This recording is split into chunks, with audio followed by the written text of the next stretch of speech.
Have you ever believed that the more time you spend meditating, the more spiritual merit you accumulate? Or that choosing a complex practice makes you more advanced on the path?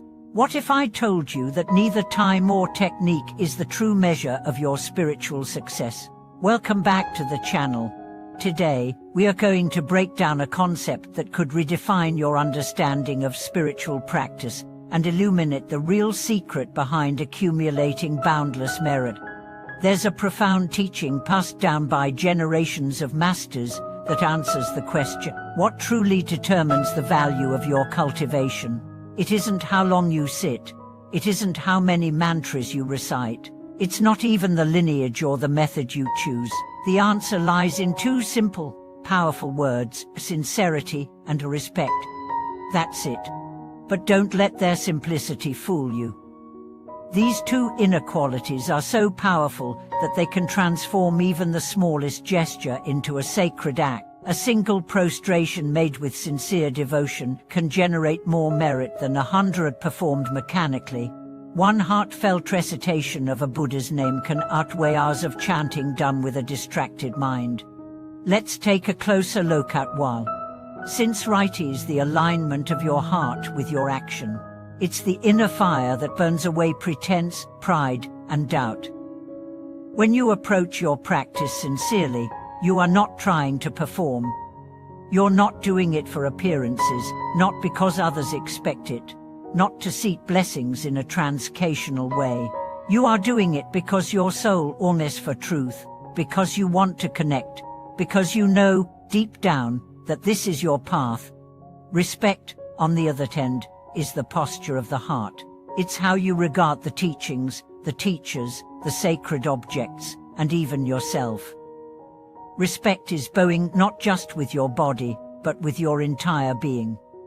It's how you listen when a master speaks, how you hold your ma, how you walk into a temple, but even more, it's how you treat the practice when no one is watching. Let's tell a story.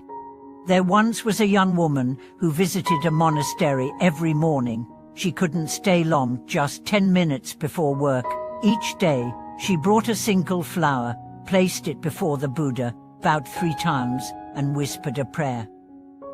Others around her would stay for hours, performing elaborate rituals. But the abbot of the monastery later remarked, her practice is like incense in the wind, pure and rising. Why? Because it was done with sincerity and respect. Compare that to another visitor who made large donations, recited lengthy sutras, and demanded praise. Though his actions were loud, his heart was restless. His merit, too, was thin like smoke without fire. The Buddha himself emphasized this again and again. In the Avattayamsaka Sutra, it is said that a single grain of rice offered with a pure heart is worth more than a palace offered with arrogance. Intention is everything. And here's the most liberating part: sincerity and respect are free. You don't need a special lineage. You don't need to abandon your job, your family, or your daily life. You only need to approach each moment with the heart of a practitioner. Whether you are chanting, sweeping the floor, or serving your aging parents, do it with sincerity. Do it with reverence. That is spiritual practice. We'll now journey into deeper teachings, examples, and practical ways you can apply sincerity and respect to transform your daily actions into acts of merit. Let's go back in time to the story of a humble monk named Huineng, who later became the 6th patriarch of Zen. He was an illiterate woodcutter who didn't know a single sutra by heart. He had no prestigious teachers, no long list of meditative achievements. And yet, he achieved full awakening. Why? Because when he heard the words of the Diamond Sutra being recited at a market, he felt something shift deep inside. He followed that feeling with utter sincerity. When she served in the monastery kitchen, she chopped vegetables with the same respect others showed to scriptures. His sincerity cut through illusion like a blade. This is what makes sincerity and respect so transformative. They are internal revolutions. You don't need a ritual to activate them.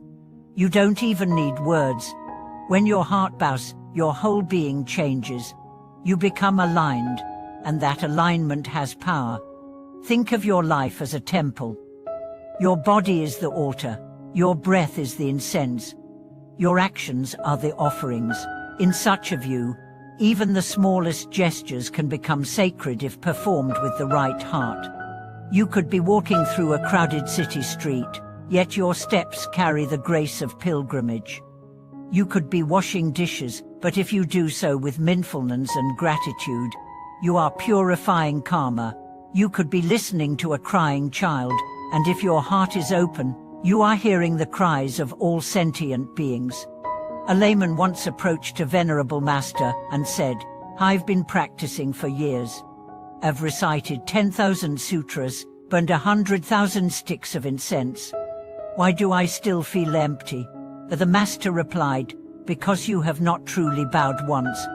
One true bow, sincere, humble, reverent, is more powerful than 1,000 performed by rote, because that one bow pierces the veil of self.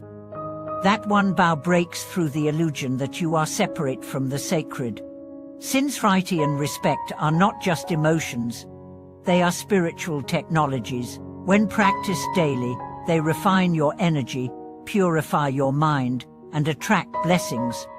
Not because the universe is rewarding you like a vending machine, but because you have tuned your frequency to truth. When a practitioner chants Amithi Babudit with sincerity, they are not just calling a name, they are opening a portal. That name vibrates with infinite light.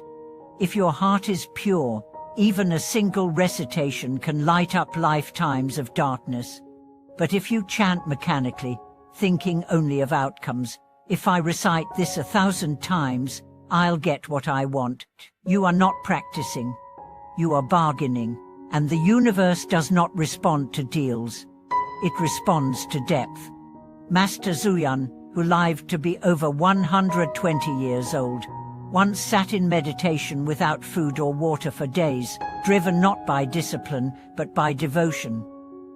His practice wasn't about longevity, it was about sincerity so deep it rewrote the laws of the body.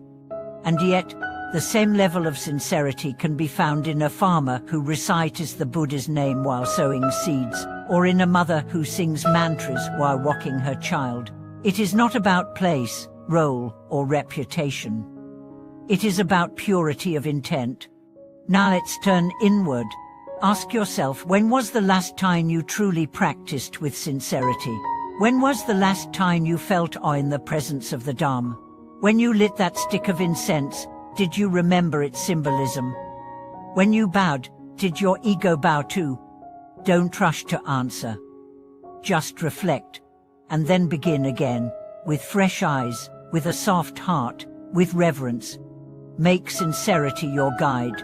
Make respect your path. Don't worry about what others are doing. Don't compare your journey. Don't try to impress the gods. Just show up each day as if meeting the sacred for the first time. And if you fail, that's okay. Sincerity does not mean perfection. It means coming back, again and again. Through doubt, through distraction, through despair. Keep coming back. Light a candle, not because it's a tradition, but because it reminds you of your own inner light. Chant, not because someone told you to, but because it makes your soul sing. Bow not because it's expected, but because your heart kneels before the vastness of truth. This is how you build merit, not with length, but with depth. Not with volume, but with love. So as we close today's teaching, let me ask you, how will you show up to your practice tomorrow? Will it be with routine, or will it be with reverence? Will you chant from your lips, or from your life? Let your answer shape your day. Thank you for watching this video. If this message touched your heart, please like, comment, and subscribe. Share your stories of how sincerity and respect have changed your practice. Your story may be the mirror that awakens someone else.